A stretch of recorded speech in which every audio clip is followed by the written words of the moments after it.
Ladies and gentlemen, brothers and sisters, comrades and friends, my name is Dr. Ian Phillips, and I wanted to start off this video by presenting the conservatives the Fell for It Again award because Donald Trump has made $2.2 billion during his first year back in office. Now, I know what some of you guys are going to say. That just proves that he's a good businessman and that, you're jealous of this guy, that he really knows what he's doing. But as far as I'm concerned, he's just a guy who has somehow managed to privatize the presidency. Now, again, he's discovered the most lucrative business opportunity in his entire life, and I don't necessarily respect that, right? Being president of the United States should not be something whereby you make a substantial amount of money solely through things like insider trading and insulating yourself from being prosecuted for certain crimes. I'm sorry, call me crazy, but that's just the way that I think. Now, again, he's discovered this business opportunity here. It's being president of the United States. And according to a new York Times reporter by the name of Eric Lipton, Trump's businesses have generated $2.2 billion in revenue during 2025, his first year back in the White House. Now, that is up from a minimum of approximately $622 million in 2024, before Trump has returned to power. In other words, Trump's annual business revenue more than tripled as he moved back to the most powerful political office on the face of the earth. And the overwhelming majority of that explosion did not come from selling things like apartments or getting into real estate. It did not come from building these hotels. It did not come from the golf courses, where he gets his wonderful little tax incentives for having a cemetery of one of his dead ex-wives.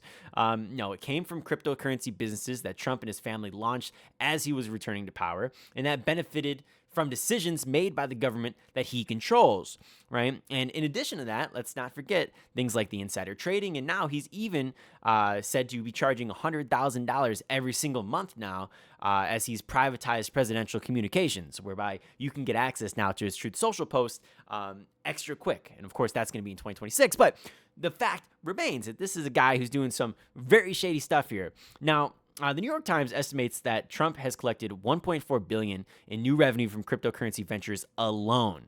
And again, he did not have to rug pull people to do that. What he's doing is actually collecting royalties when people are buy, selling, trading, these this cryptocurrency of his, right? His Trump coin, right? And probably the Melania coin can be included in that as well. That figure is so extraordinary that presidential historians interviewed by the Times said that they could identify no comparable example in American history. Not merely no modern president, no president ever. And before going any farther, again, we should distinguish, three different words that are often, carelessly treated as interchangeable here. Revenue, income, and profit. The financial disclosures allow reporters to estimate how much Trump's ventures brought in. They do not necessarily tell us how much remained after every expense, how much, Trump divided among partners or how much, was immediately available as personal spending money. Right? So I'm not claiming that Donald Trump deposited exactly $2.2 billion into his checking account, but that qualification does not make this type of money-making normal here. The documented revenue here, it's unprecedented for any U.S. president here. And the central scandal is not simply that a wealthy president remained wealthy, right? The scandal is that Trump and his family opened new businesses around the time he returned to office, continued accepting money from people in governments affected by his policies, and then personally benefited from the resulting revenue, and also has insider information that he can now sell, as well as he can now profit off of. In addition to that, he can, just sort of, manipulate the market at will. Right? He can say, hey, look, guys, we got to buy some good stock in Micron. You see the good things the company Micron is doing. And all of a sudden, the stock skyrockets. Obviously, they sell because I think he's doing like a trade like every 8 minutes or something along those lines.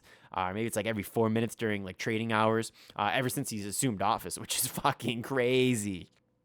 And, as a consequence of this, he's going to be personally benefiting, from all his revenue here and all these decisions that he's making. And I'm here to tell you today that it's probably not a good idea that we allow this to continue.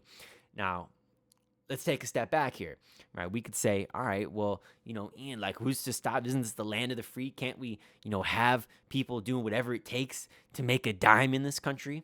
And the answer is, well, yes, but, it gets to a point here with respects to our politicians because they have information that you don't, and they have power that you don't, and they can play things unfairly in a way that you don't have access to play the game in the manner with which they do.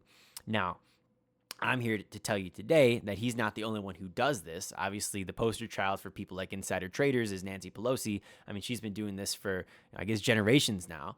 And I seen like something the other day.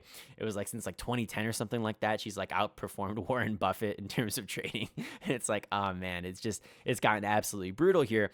So again, he's not the only one who's doing this. Like there's just as many Democrats as there are Republicans here. But the fact of the matter remains is that we need to put an end to what's going on with respect to these politicians. We need to start prosecuting them. All right. So even if the laws remain the way in which they are, like that's, to me, I've always felt like, oh yeah, like, I mean, I guess they can trade, but the problem is if they insider trade, then you have to prosecute them. And we just don't do that. So then it becomes, okay, well, do we have to take more extreme measures with respects to this and potentially look at putting the presidents in a position whereby they're not allowed to trade at all, and putting the congressmen in a position where they're not allowed to trade at all, and putting the congresswomen in that same position, and putting the senators and putting the judges. Everybody should maybe potentially be in a position whereby they can only do things like mutual funds or index funds, right? But then unfortunately you get into that, again, weird situation whereby what if you just tell your manager who's in charge of that mutual fund to do the trades for you? So, I mean, it becomes a very sticky situation here. So then you could say, should we freeze any type of trading activity in any capacity as these people are joining office here? I don't know. It's an interesting conversation to be had, and people, fall on different ends of the spectrum here. But what I can tell you here today is that something needs to change. And so I just wanted to give you a little bit of that background information here. Dude, $2.2 billion in revenue during 2025 is pretty fucking crazy. And it's only going to get worse over time. This I absolutely promise you. We just had a report the other day. I think it was 20 trades that he made, he directly benefited from like a month or two ago. And these trades involved him trading before he made announcements with respect to certain companies and what they were doing and his feelings about them. So you can just see the patterns clear as day. If this was any average person, he probably would have been indicted for insider trading. So now it's just alleged insider trading. But at the end of the day, we all kind of know what's going on here, right? Again, there's proving and then there's knowing. So even if he has some plausible deniability there, like he is, again, like for the whole, if you can look at the presidential communications thing, right? It's he was going to say, okay, well, look, I'm not giving away insider information, bro. They pay for my $100,000 a month service so they can get instant access to my post before the average American can. Like, that's not insider trading is what he's going to say. It's like, all right, dude, like, come on. This is like one of the most corrupt things I've ever seen. And you know what's crazy, though, is I can't even say that it's number one. Because when you have a guy who's defending people on the Epstein list, shit, I don't know how much worse you can get than that. When you have a guy bombing 7 countries since he's taken office in his second term, I don't know how much worse it can get than that. And so, some food for thought, guys. But if you did enjoy the video here, please be sure to like, comment, and subscribe for some more content, guys. I'm your host, Dr. Ian Phillips. You can follow me on social media at Ian Phillips USA. Try to get us to 600 subscribers, and we're going to talk to you guys later. Peace.